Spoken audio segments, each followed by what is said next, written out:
नमस्कार। आज की हमारी गहरी पड़ताल केंद्रित है सुप्रीम कोर्ट के एक ऐसे हालिया फैसले पर जो अनुसूचित जाति और अनुसूचित जनजाति मतलब SC/ST एक्ट 1989 से जुड़े एक बेहद कह सकते हैं संवेदनशील और जटिल सवाल को छूता है। जी हाँ, ये सवाल है अग्रिम जमानत का, यानी एंटीसिपेटरी बेल का। बिल्कुल। और ये वो कानूनी नुक्ता है जहां अक्सर दो अहम सिद्धांत आमने सामने खड़े दिखते हैं। हाँ, एक तरफ तो है SC/ST एक्ट जैसे विशेष कानून का मकसद, जो समाज के सबसे कमजोर तबकों में से एक को, जो सदियों से अत्याचार और अपमान झेलते आए हैं, उन्हें बचाने के लिए कड़े प्रावधान देता है। सही बात है। और दूसरी तरफ है व्यक्तिगत स्वतंत्रता का मौलिक अधिकार, जिसमें गिरफ्तारी से पहले जमानत पाने का हक भी शामिल है, जिसे हम अग्रिम जमानत कहते हैं। तो आज हम जिस स्रोत की तह में जा रहे हैं वो है सुप्रीम कोर्ट का 1 सितंबर 2025 का फैसला। ये किरण बनाम राजकुमार जीवराज जैन और अन्य मामले में आया है। जी, क्रिमिनल अपील संख्या 2025 SLP CRL 9 8169 ऑफ 2025। और इस पड़ताल का हमारा मिशन क्या है, हम क्या समझना चाह रहे हैं? देखिए, हमारा मकसद ये समझना है कि जब SC/ST एक्ट के तहत कोई आरोप लगता है तो अग्रिम जमानत के रास्ते मतलब एक तरह से बंद क्यों हो जाते हैं। हाँ, ये एक बड़ा सवाल है। खासकर जब एक्ट की धारा 18 और 18A साफ तौर पर इस पर रोक लगाती हैं। तो हम देखेंगे कि सुप्रीम कोर्ट ने इस खास मामले में बॉम्बे हाई कोर्ट के जमानत देने के फैसले को क्यों पलटा। अच्छा, और इस कानून के तहत अग्रिम जमानत की वो लक्ष्मण रेखा, वो सीमा कहाँ खींची है। तो मतलब इस फैसले का निचोड़ अगर शुरू में ही देखें तो यही है कि SC/ST एक्ट में अग्रिम जमानत लगभग नामुमकिन है। लगभग। हाँ, जब तक कि FIR या शिकायत पढ़ते ही ये साफ ना हो जाए कि मामला बनता ही नहीं है। सुप्रीम कोर्ट ने इस लाइन को और भी कह सकते हैं मजबूत किया है। और ये समझना भी जरूरी है कि कानून कैसे समाज के संवेदनशील वर्गों की सुरक्षा और दूसरी तरफ व्यक्तिगत स्वतंत्रता, इन दोनों के बीच एक नाजुक संतुलन बनाने की कोशिश करता है। बिल्कुल। चलिए तो फिर मामले की पृष्ठभूमि से शुरू करते हैं। कहाँ से शुरू हुई ये कहानी? जरूर। कहानी शुरू होती है 26 नवंबर 2024 को। शिकायतकर्ता है किरण, जो इस अपील में अपील करता भी हैं। उन्होंने महाराष्ट्र के धाराशिव जिले के परंडा पुलिस स्टेशन में एक FIR दर्ज करवाई। FIR number 255202D4। और शिकायतकर्ता किस समुदाय से हैं? शिकायतकर्ता अनुसूचित जाति के मातंग समुदाय से हैं, जिसे मांग समुदाय भी कहते हैं। अच्छा। और ये FIR किसके खिलाफ थी और आरोप क्या-क्या थे? FIR मुख्य रूप से थी राजकुमार जीवराज जैन के खिलाफ, जो जैन समुदाय से हैं और मामले में प्रतिवादी नंबर 1 बने, और उनके साथ कुछ और लोग भी थे। आरोप कई थे। भारतीय न्याय संहिता 2023 की अलग-अलग धाराओं के तहत, जैसे मारपीट, गाली गलौच, धमकी वगैरह। अच्छा। लेकिन जो सबसे महत्वपूर्ण आरोप थे वो थे SC/ST एक्ट 1989 की धारा 31O, 31R, 31S और 31WI के तहत। ये धाराएं संक्षेप में क्या कवर करती हैं? ये 31ORS वगैरह। हाँ, देखिए, मोटा मोटा समझें तो धारा 31O सामाजिक या आर्थिक बहिष्कार जैसे अपराधों से जुड़ी है। ठीक है। धारा 31R है किसी SC/ST सदस्य को सार्वजनिक दृष्टि में, मतलब सबके सामने, जानबूझकर अपमानित करना या डराना धमकाना।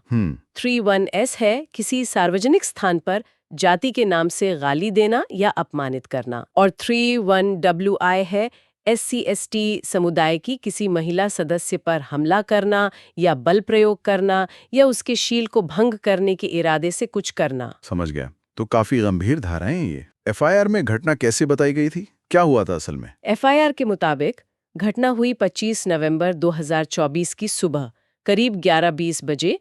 जगह थी कपिलपुरी गांव, जहां शिकायतकर्ता का घर है। आरोप ये है कि प्रतिवादी नंबर 1 राजकुमार जैन और अन्य लोग शिकायतकर्ता के घर के सामने आए और वजह बताई गई हाल ही में हुए विधानसभा चुनाव। कहा गया कि शिकायतकर्ता ने उनके खिलाफ वोट दिया था। अच्छा, तो चुनाव की रंजिश, ऐसा FIR में आरोप है। हाँ। और वहां आकर आरोप है कि अभियुक्तों ने शिकायतकर्ता को जाति सूचक शब्द कहकर अपमानित किया। FIR में वो शब्द भी दर्ज है, मंगट्यानो, तुम बहुत अहंकारी हो गए हो। इसके बाद लोहे की रॉड से पीटने का भी आरोप लगाया गया है। मारपीट भी हुई। जी। और बात यहीं खत्म नहीं हुई। एफआईआर ये भी कहते हैं कि जब शिकायतकर्ता की माँ और चाची बीच बचाव करने आई तो उनके साथ भी मारपीट और गाली गलौज की गई। अरे बाप रे। और माँ की साड़ी खींचकर छेड़छाड़ करने का भी एक गंभीर आरोप है। महिलाओं के साथ भी बदसलूकी हुई। हाँ, एफआईआर के अनुसार।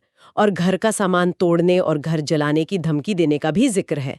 यहाँ तक कहा गया कि अभियुक्तों के हाथ में पेट्रोल की बोतलें थीं। पेट्रोल की बोतलें मतलब तैयारी के साथ आए थे। एफआईआर में ऐसा आरोप है, काफी गंभीर इल्जाम है। क्या कोई और गवाह भी था वहाँ? एफआईआर में बताया गया कि जब शिकायतकर्ता का एक दोस्त यशवंत बोडरे बीच बचाव करने आया तो उसे भी पीटा गया। अच्छा, एक इंडिपेंडेंट विटनेस भी है मतलब। हाँ, और सबसे अहम बात, एफआईआर ये साफ करती है कि ये सब कुछ हुआ शिकायतकर्ता के घर के ठीक बाहर, यानी ऐसी जगह जो सार्वजनिक दृष्टि में आती है, इन पब्लिक व्यू। ये पब्लिक व्यू वाला पॉइंट महत्वपूर्ण होता है इन मामलों में, है ना? जी हाँ, बिल्कुल।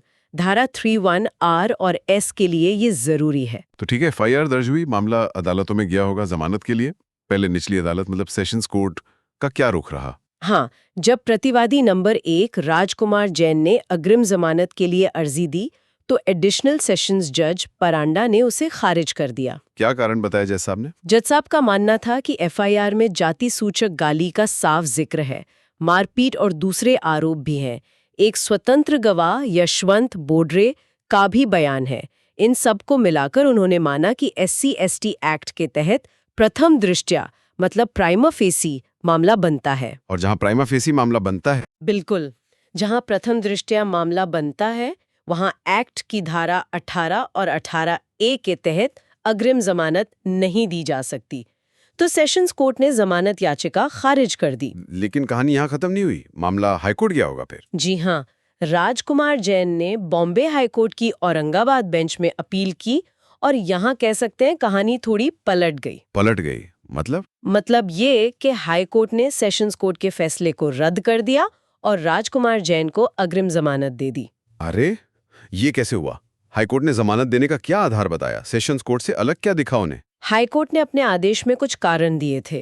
पहला, उन्हें अभियोजन पक्ष यानी शिकायतकर्ता की कहानी में कुछ विसंगतियां, कुछ डिस्क्रिपेंसीज नजर आईं। अच्छा, किस तरह की विसंगतियां? आदेश में उसका ब्यौरा तो नहीं है, पर कोर्ट को लगा कि कहानी में कुछ झोल है। दूसरा, कोर्ट को ये भी लगा कि शायद मामले को कुछ बढ़ा चढ़ाकर पेश किया गया है, एग्जैजरेटेड है। और तीसरा, हाईकोर्ट ने घटना के राजनीतिक पहलू पर भी ध्यान दिया कि ये सब विधानसभा चुनाव के नतीजों के ठीक बाद हुआ, तो हो सकता है कोई पुरानी रंजिश या पॉलिटिकल मोटिवेशन हो। अच्छा, तो हाईकोर्ट ने इन बातों को वजन दिया। हाँ, इन सब वजहों से हाईकोर्ट को लगा कि इस स्टेज पर मतलब जांच के दौरान अभियुक्त को जेल भेजना जरूरी नहीं है और अग्रिम जमानत दी जा सकती है। यहीं पर मामला पेचीदा हो गया ना। एक तरफ सेशंस कोर्ट कह रहा है प्रथम दृष्टया केस बनता है, जमानत नहीं मिल सकती। दूसरी तरफ हाईकोर्ट कह रहा है कि नहीं, कहानी में विसंगतियां हैं, राजनीतिक एंगल है, जमानत मिल सकती है। बिल्कुल। तो सुप्रीम कोर्ट के सामने फिर मुख्य कानूनी सवाल यही था कि हाईकोर्ट का ये नजरिया खासकर SC/ST एक्ट की धारा 18 और 18A की रोशनी में सही था या नहीं। एग्जैक्टली, यही इस केस का मतलब केंद्रीय बिंदु था। क्या हाई कोर्ट SC/ST एक्ट की धारा 18 और 18A द्वारा लगाए गए स्पष्ट रोक के बावजूद मामले के तथ्यों में इतनी गहराई तक जा सकता है, विसंगतियां ढूंढ सकता है और फिर अग्रिम जमानत दे सकता है? तो जरा इन धाराओं पर थोड़ी और बात करते हैं। 18 और 18A ये इतनी खास क्यों है? इनमें ऐसा क्या लिखा है? देखिए, धारा 18 जो है वो बहुत सीधी और साफ बात कहती है। वो कहती है कि दंड प्रक्रिया संहिता यानी CRPC की धारा 438 जो अग्रिम जमानत का प्रावधान करती है, वो SC/ST एक्ट के तहत दर्ज किसी भी मामले पर लागू नहीं होगी। मतलब सीधा सीधा बार है, रोक है। हाँ, सीधा बार। अगर आप पर इस एक्ट के तहत आरोप है तो आप CRPC 438 के तहत कोर्ट जाकर ये नहीं कह सकते कि मुझे डर है कि पुलिस मुझे गिरफ्तार कर लेगी, इसलिए मुझे पहले ही जमानत दे दो। ठीक है। और धारा 18A उससे तो बाद में जोड़ा गया था ना, शायद 2018 में। जी हाँ, 2018 में एक संशोधन के जरिए धारा 18A जोड़ी गई थी। असल में बीच में कुछ अदालती फैसलों से थोड़ी कंफ्यूजन हुई थी, तो संसद ने इस धारा को लाकर स्थिति को और भी ज्यादा स्पष्ट कर दिया। इसमें क्या कहा गया? इसका उपखंड 2 खासतौर पर कहता है कि किसी भी अदालत के किसी भी फैसले, आदेश या निर्देश के बावजूद सीआरपीसी की धारा 438 के प्रावधान इस एक्ट के तहत किसी मामले में लागू नहीं होंगे, चाहे आरोप किसी भी व्यक्ति पर क्यों न हो। बाप रे, ये तो बहुत ही मजबूत भाषा है। किसी भी अदालत के किसी भी फैसले के बावजूद। जी, बहुत मजबूत। ये संसद की मंशा को बिल्कुल साफ कर देती है कि वो इस एक्ट के तहत अग्रिम जमानत देना ही नहीं चाहते सामान्य परिस्थितियों ने। इस कठोर रोक के पीछे लॉजिक क्या है? सुप्रीम कोर्ट ने पहले इस पर कुछ कहा है? क्यों है ये रोक? हाँ, सुप्रीम कोर्ट ने कई मामलों में इस पर बात की है। जैसे एक पुराना मामला है state of MP versus Ramkrishna Balauthiya 1995 का, और खासकर Prithviraj Chauhan versus union of India 2020 का मामला। क्या तर्क दिए कोर्ट ने? कोर्ट ने मुख्यतः 3-4 बातें कही हैं। पहला और सबसे अहम कारण है पीड़ितों और गवाहों को सुरक्षा देना। अच्छा। अक्सर ये डर रहता है, और शायद जमीनी हकीकत भी यही होती है कई जगह, कि अगर आरोपी प्रभावशाली है और उसे अग्रिम जमानत मिल गई तो वो बाहर आकर पीड़ित को डराएगा, धमकाएगा, गवाहों को प्रभावित करेगा या सबूतों से छेड़छाड़ करेगा। हाँ, ये तो होता है। और SC/ST एक्ट के मामलों में जहां शक्ति का संतुलन वैसे ही बिगड़ा होता है, ये खतरा ज्यादा माना जाता है। सही बात है। और दूसरा कारण? दूसरा, ये इन अपराधों की गंभीरता को दिखाता है। कोर्ट मानती है कि ये सिर्फ सामान्य अपराध नहीं है, ये समाज के एक बड़े वर्ग के खिलाफ ऐतिहासिक अन्याय, भेदभाव और अस्पृश्यता की मानसिकता से जुड़े अपराध हैं। तीसरा, ये रोक संविधान के अनुच्छेद 17 के लक्ष्य को हासिल करने में मदद करती है। अनुच्छेद 17 अस्पृश्यता को खत्म करने की बात करता है। तो ये कड़े प्रावधान दिखाते हैं कि राज्य ऐसे अपराधों को लेकर कितना गंभीर है। तेरो काफी सख्त है और इसके पीछे ठोस कारण भी हैं। लेकिन क्या इसका मतलब ये है कि किसी भी हालत में, चाहे आरोप कितना भी बेबुनियाद क्यों न लगे पहली नजर में, SC/ST एक्ट के तहत अग्रिम जमानत मिल ही नहीं सकती? क्या ये दरवाजा पूरी तरह से बंद है? ये बहुत ही अहम सवाल है, और इसका जवाब है नहीं, लेकिन एक बहुत बड़ी अगर के साथ। अच्छा, वो अगर क्या है? सुप्रीम कोर्ट ने Vilas Pandurang Pawar versus state of Maharashtra 2012 और फिर पृथ्वीराज चौहान मामले में भी ये साफ किया कि धारा 18 और 18A की रोक पूर्ण है, एब्सोल्यूट है। लेकिन हाँ, ये रोक केवल तभी लागू होती है जब FIR या शिकायत को पढ़ने मात्र से, मतलब सिर्फ प्लेन रीडिंग से, SC/ST एक्ट के तहत अपराध का बनना प्रथम दृष्टया जाहिर हो रहा हो। ओके, यानी अगर पहली नजर में ही बिना किसी गहराई में जाए, बिना सबूतों का वजन तौले, बिना कोई मिनी ट्रायल किए, ये साफ दिख जाए कि FIR में जो बातें लिखी हैं उनसे SC/ST एक्ट का कोई सेक्शन बनता ही नहीं है, तब? बिल्कुल, केवल और केवल उसी स्थिति में अदालत CRPC की धारा 438 के तहत अपनी विवेकाधीन शक्ति का इस्तेमाल करके अग्रिम जमानत दे सकती है। इसका कोई उदाहरण दे सकती हैं? हाँ, मान लीजिए FIR कहती है कि A ने B को थप्पड़ मारा और B अनुसूचित जाति से है, तो ये मारपीट का मामला तो हो सकता है IPC के तहत, लेकिन सिर्फ इतने से SC/ST एक्ट लागू नहीं होगा। अच्छा। एक्ट लागू होने के लिए ये दिखाना होगा कि थप्पड़ जाति के आधार पर अपमानित करने के लिए मारा गया, या सार्वजनिक रूप से मारा गया, या एक्ट में बताई गई किसी और वजह से मारा गया। अगर FIR में ऐसा कुछ भी नहीं है जिससे एक्ट के तत्व, इंग्रेडिएंट्स पूरे हों, तो अदालत कह सकती है कि भाई यहाँ प्रथम दृष्टया SC/ST एक्ट का मामला नहीं बनता, इसलिए धारा 18A की रोक लागू नहीं होती और हम जमानत दे सकते हैं। समझ गया। तो एक बहुत ही संकीर्ण अपवाद है ये। जी, बहुत संकीर्ण। इस केस में किरण बनाम राजकुमार जैन में बचाव पक्ष ने शायद Shajan Skaria versus state of Kerala 2021 मामले का भी हवाला दिया था। क्या था वो मामला? हाँ, दिया था। स्कारिया मामले में सुप्रीम कोर्ट ने अग्रिम जमानत दी थी, लेकिन सुप्रीम कोर्ट ने किरण मामले में कहा कि वो केस अलग था। कैसे अलग था? स्कारिया में जो अपमानजनक बातें कही गई थीं, वो ऑनलाइन कही गई थीं, और उनमें सीधे तौर पर पीड़ित की जाति का नाम लेकर गाली नहीं दी गई थी। कुछ और तरह का अपमान था। अदालत को लगा था कि वहां शायद SC/ST एक्ट का मामला प्रथम दृष्टया नहीं बनता था, इसलिए जमानत दे दी गई थी। ठीक है, तो अब आते हैं वापस इस केस पर। किरण बनाम राजकुमार जैन। सुप्रीम कोर्ट ने जब इस मामले की FIR को देखा तो क्या पाया? क्या यहां प्रथम दृष्टया मामला बन रहा था या स्कारिया जैसा था? सुप्रीम कोर्ट ने पाया कि यहाँ स्थिति स्कारिया से बिल्कुल अलग थी। यहाँ FIR में साफ तौर पर जाति सूचक शब्द मांगट्यानो का इस्तेमाल दर्ज था। हाँ, वो शब्द। कोर्ट ने कहा कि ये शब्द पहली नजर में ही अपमानित करने के इरादे से इस्तेमाल किया गया लगता है और इसका संदर्भ भी दिया गया था विधानसभा चुनाव में वोटिंग पैटर्न। तो ये सीधे सीधे एक्ट की धारा 3(1)R यानी सार्वजनिक रूप से अपमान और 3(1)S यानी जाति के नाम से गाली इनके दायरे में आता हुआ दिख रहा था। और साथ में मारपीट और दूसरे आरोप तो थे ही। और वो सार्वजनिक दृष्टि में स्थान वाला पहलू, घर के बाहर घटना हुई थी, क्या वो पब्लिक व्यू में आता है? इस पर कोर्ट ने क्या कहा? हाँ, इस पर भी सुप्रीम कोर्ट ने विस्तार से बात की। कोर्ट ने अपने ही पुराने फैसलों का हवाला दिया, जैसे Swaran Singh versus state 2008, Hitesh Verma versus state of Uttarakhand 2020 और P Karuppudayar versus state of Tamil Nadu 2022। क्या कहती हैं ये जजमेंट्स? इन फैसलों में कोर्ट ने ये स्थापित किया है कि सार्वजनिक दृष्टि में स्थान का मतलब सिर्फ पब्लिक रोड या बाजार ही नहीं होता।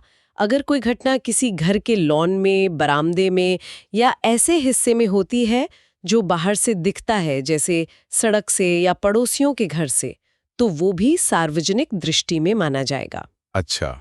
इस मामले में घटना घर के बाहर हुई थी, जो इस परिभाषा में बिल्कुल फिट बैठती थी। तो कुल मिलाकर सुप्रीम कोर्ट का निष्कर्ष ये था कि एफआईआर और साथ में दिए गए बयानों को अगर सरसरी तौर पर भी देखें तो ST/ST एक्ट के तहत अपराध प्रथम दृष्टया बनता हुआ दिख रहा था। एकदम सही, कोर्ट का यही मानना था। और जैसे ही ये निष्कर्ष निकला, वैसे ही धारा 18 और 18A एक्टिवेट हो गई। बिल्कुल, वो रोक लागू हो गई और इसका मतलब था कि अग्रिम जमानत देने का रास्ता बंद हो गया। तो फिर हाईकोर्ट के फैसले का क्या हुआ? सुप्रीम कोर्ट ने उस पर क्या टिप्पणी की? हाईकोर्ट ने जो विसंगतियां और राजनीतिक कोण वगैरह देखा था। सुप्रीम कोर्ट में हाईकोर्ट के इस रवैये पे काफी सख्त टिप्पणी की। अच्छा। कोर्ट ने ये कहा कि हाई कोर्ट ने जमानत की अर्जी पर विचार करते समय एक तरह से गलती की है। उन्होंने गवाहों के बयानों का मूल्यांकन किया, उनमें कथित विसंगतियां ढूंढी और मामले की सच्चाई पर एक तरह का मिनी ट्रायल चला दिया। Mini trial? हाँ, मतलब जमानत के स्टेज पर ही ये तय करने लगे कि कहानी सच्ची है या झूठी, गवाह भरोसेमंद हैं या नहीं। सुप्रीम कोर्ट ने कहा कि जमानत के स्तर पर अदालत का काम ये देखना नहीं होता है। तो क्या देखना होता है? कोर्ट का काम सिर्फ ये देखना है कि क्या एफआईआर और रिकॉर्ड पर मौजूद सामग्री से प्रथम दृष्टया अपराध बनता है या नहीं, बस उतना ही। सबूतों का विस्तृत विश्लेषण, कहानी की सच्चाई परखना, ये सब काम ट्रायल कोर्ट का है। सही बात है, जमानत कोर्ट का काम अलग है, ट्रायल कोर्ट का अलग। बिल्कुल यही बात सुप्रीम कोर्ट ने कही। उन्होंने कहा कि हाई कोर्ट ने तथ्यों की गहराइयों में उतरकर और एक तरह से अभियोजन पक्ष के मामले को कमजोर मानकर धारा 18 और 18A की स्पष्ट रोक को नजरअंदाज कर दिया। और इसे कोर्ट ने क्या कहा? इसे सुप्रीम कोर्ट ने एक स्पष्ट अधिकार क्षेत्र की त्रुटि, जुरिस्डिक्शनल एरर और अवैधता, इलीगैलिटी माना। कहा कि हाई कोर्ट को ऐसा नहीं करना चाहिए था, खासकर तब जब प्रथम दृष्टया मामला साफ तौर पर बन रहा था। तो अंतिम फैसला क्या हुआ इस केस में? सुप्रीम कोर्ट ने हाई कोर्ट के उस आदेश को रद्द कर दिया जिसने राजकुमार जैन को अग्रिम जमानत दी थी। यानी जमानत कैंसिल? हाँ, जमानत कैंसिल हो गई। अब अभियुक्त को कानून की सामान्य प्रक्रिया का सामना करना होगा, जिसमें गिरफ्तारी भी शामिल हो सकती है जब तक कि उन्हें ट्रायल कोर्ट से नियमित जमानत, रेगुलर बेल न मिल जाए। लेकिन सुप्रीम कोर्ट ने एक जरूरी बात और कही थी शायद, कि इस फैसले का ट्रायल पर क्या असर होगा। हाँ, ये बहुत महत्वपूर्ण बिंदु है और कोर्ट ने इसे बहुत साफ किया। क्या कहा? सुप्रीम कोर्ट ने अपने फैसले में साफ साफ लिखा कि इस आदेश में उन्होंने जो भी टिप्पणियां की हैं या जो निष्कर्ष निकाले हैं, जैसे कि प्रथम दृष्टया मामला बनता है या नहीं, ये सब सिर्फ और सिर्फ अग्रिम जमानत की अर्जी के निपटारे के उद्देश्य से हैं। अच्छा। इनका आने वाले ट्रायल पर कोई असर नहीं पड़ेगा। ट्रायल कोर्ट पूरी तरह से स्वतंत्र होगी। वो इस फैसले से प्रभावित हुए बिना अपने सामने पेश किए गए सबूतों को देखेगी और मामले की योग्यता पर अपना फैसला देगी।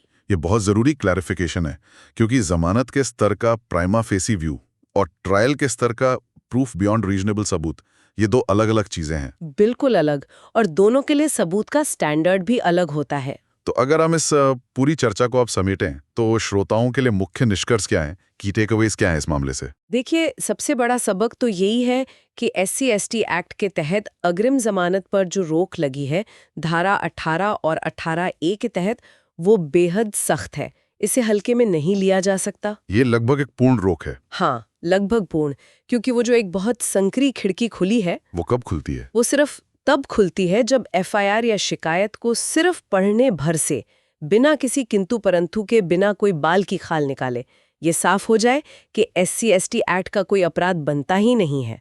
जरा सा भी शक हुआ कि एक्ट लागू हो सकता है तो ये खिड़की बंद हो जाती है और अग्रिम जमानत नहीं मिल सकती। नहीं मिल सकती। और दूसरा बड़ा सबक अदालतों के लिए है। हाँ, कि जमानत की सुनवाई के दौरान अदालतों को सबूतों का मिनी ट्रायल करने से बचना चाहिए।